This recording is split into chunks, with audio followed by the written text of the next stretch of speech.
வணக்கம்.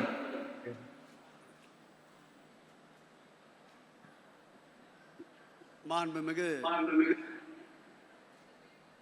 ஒப்பாரும் மிக்காரும் இல்லா எங்கள் உயிரினும் மேலான அன்பு தலைவர் தமிழ்நாட்டுடைய முதலமைச்சர் அவர்களுடைய நல்லாசியோடு நடைபெறுகின்ற அனைத்துலக முருகன் பக்தி மாநாட்டினுடைய முதல் நாள் நிகழ்ச்சியை அன்பு தலைவர் தளபதி அவர்கள் தொடங்கி வைக்க, இரண்டாம் நாள் நிகழ்ச்சியாக இறுதி நேரத்தை நெருங்கி கொண்டிருக்கின்ற இந்த இனிய வேளையில் அன்னை தமிழுக்கும் ஆன்மீகத்திற்கும் பெருமை சேர்க்கும் வகையில் பழனியில் எழுச்சியோடு லட்சோப லட்ச பக்தர்கள் பங்கு பெறுகின்ற மாநாடாக நடைபெற்று வரும் அனைத்துலக முத்தமிழ் முருகன் மாநாட்டிற்கு மணிமகுடம் வைத்தார்போல் இளைஞர்களின் சக்தியை ஒருங்கிணைத்து விளையாட்டுத்துறையை தமிழகத்தின் சர்வதேச உயரத்திற்கு அழைத்து சென்று கொண்டிருக்கின்ற,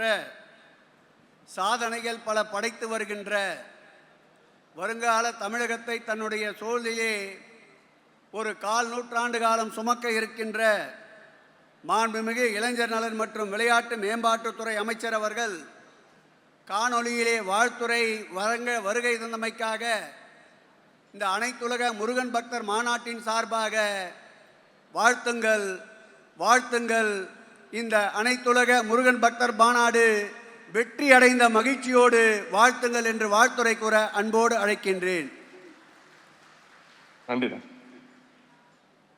அனைத்துலக முத்தமிழ் முருகன் மாநாட்டிற்கு முன்னிலை பொறுப்பு வகிக்கக்கூடிய மாண்புமிகு உணவுத்துறை அமைச்சர் அண்ணன் சக்கரபாணி அவர்களே, இந்த மாநாட்டை சிறப்பாக ஏற்பாடு செய்து நடத்தி கொண்டிருக்கக்கூடிய மாண்புமிகு இந்து சமய அறநிலைத்துறை அமைச்சர் அண்ணன் திரு பி கே சேகர்பாபு அவர்களே, பழனி சட்டமன்ற உறுப்பினர் அன்பு சகோதரர் திரு IP செந்தில்குமார் அவர்களே, மயிலம், பேரூர், சிரவை ஆதீனம் உள்ளிட்ட மடாதிபதிகளே, அரசினுடைய முதன்மை செயலாளர் டாக்டர் சந்திரமோகன் IAS அவர்களே, துறையினுடைய ஆணையர் திரு PN ஸ்ரீதர் IAS அவர்களே, மாவட்ட ஆட்சித்தலைவர் திருமதி பூங்குடி IAS உள்ளிட்ட அரசு அதிகாரிகளே, பல்வேறு நாடுகளிலிருந்து மாநாட்டில் கலந்து கொண்டுள்ள முருக பக்தர்களே, இந்த மாநாட்டிற்காக உழைத்த அனைத்து துறை அரசு அலுவலர்களே, கழக நிர்வாகிகளே, பெரியோர்களே, தாய்மார்களே, உங்கள் அனைவருக்கும் என்னுடைய வணக்கத்தை நான் தெரிவித்துக் கொள்கின்றேன்.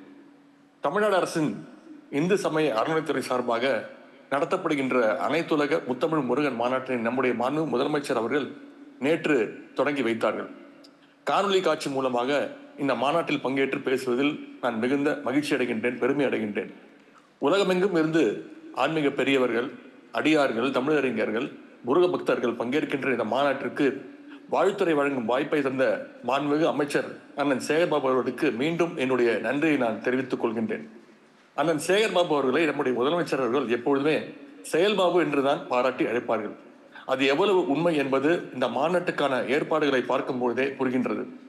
செய்தித்தாள்களை, செய்தி சேனல்களை பார்த்தால் எப்பொழுதுமே அண்ணன் அவர்கள் ஏதாவது ஒரு திருக்கோயிலில் ஆய்வு செய்து கொண்டுதான் இருப்பார்.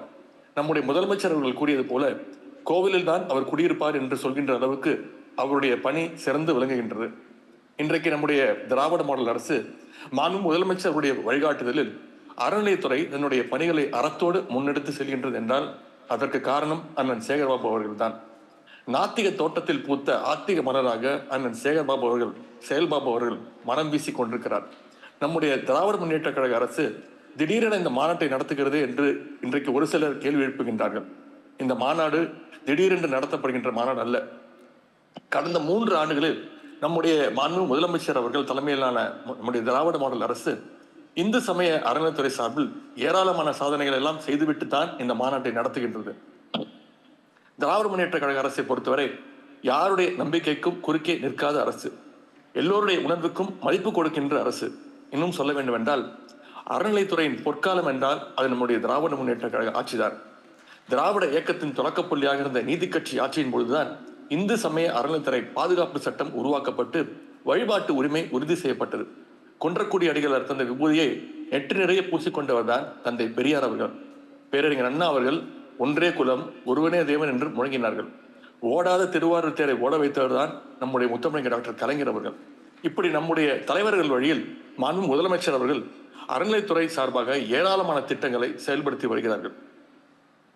திராவிட மாடல் அரசு அமைந்த இந்த 3 ஆண்டுகளில் மட்டும் 1400க்கும் அதிகமான கோயில்களுக்கு குடமுழுக்கு செய்து வைத்ததுதான் நம்முடைய மாண்பு முதலமைச்சர் அவர்கள். 5600 கோடி ரூபாய் மதிப்பிலான 6000 ஏக்கர் கோயில் நிலங்கள் மீட்கப்பட்டுள்ளன. அதேபோல் 3800 கோடி ரூபாய் மதிப்பில் 8500 கோயில்கள் திருப்பணிகள் மேற்கொள்ளப்பட்டுள்ளன. நாள் ஒன்றுக்கு 1 லட்சம் பக்தர்களுக்கு கோவில்களில் உணவு வழங்கப்படுகிறது. அரசு மற்றும் அரசு உதவி பெறும் தொடக்கப் பள்ளிகளில் நம்முடைய முதலமைச்சர் அவர்கள் காலை சிற்றுண்டி திட்டத்தை தொடங்கி வைத்தார்கள். இன்றைக்கு நாட்டிற்கே முன்மாதிரியாக பழனி முருகன் கோவில் கட்டுப்பாட்டில் உள்ள கல்லூரியில் பயிலும் 4000 மாணவர்களுக்கு காலை உணவு வழங்கப்பட்டு வருகின்றது. அதேபோல் விரைவில் மதிய உணவு வழங்கப்படும் என்று முதலமைச்சர் அவர்கள் அறிவித்துள்ளார்கள். திராவிடம் என்பது எல்லோருக்கும் எல்லாம் என்பதுதான்.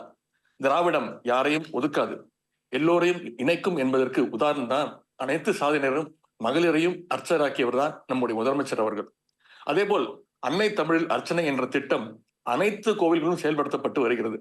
தமிழ்நாட்டின் மற்ற துறைகளைப் போலவே இந்து சமய அறநிலையத்துறையும் இந்திய ஒன்றியத்திற்கே வழிகாட்டி வருகின்றன.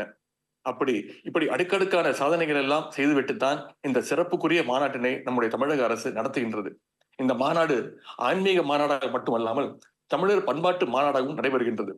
கழக அரசின் இந்த முயற்சிகளை எல்லாம் ஆன்மீக பெரியவர்கள், பக்தர்கள் நீங்கள் பாராட்டிக் கொண்டிருக்கிறீர்கள். திமுக கழகத்தின் இளைஞரணி செயலாளராகவும் இளைஞர் நலன் மற்றும் விளையாட்டு மேம்பாட்டுத்துறை அமைச்சராகவும் இந்த மாநாட்டில் பங்கேற்பதில் நான் மிகுந்த மகிழ்ச்சி அடைகின்றேன். ஆன்மீகத்தை எல்லோருக்கும் உடையதாக ஆக்குகின்ற வகையில் நடைபெறும் அனைத்துலக முத்தமிழ் முருகன் மாநாடு வரலாற்றில் என்றென்றுக்கும் நிலைத்திருக்கப் போவது உறுதி. இந்த மாநாட்டை சிறப்பாக ஏற்பாடு செய்துள்ள இந்து சமய அறநிலைத்துறைக்கு என்னுடைய வாழ்த்துக்களை நான் மீண்டும் தெரிவித்துக் கொள்கின்றேன். இந்த வாய்ப்புக்கு நன்றி கூறி விடைபெறுகின்றேன். நன்றி, வணக்கம்.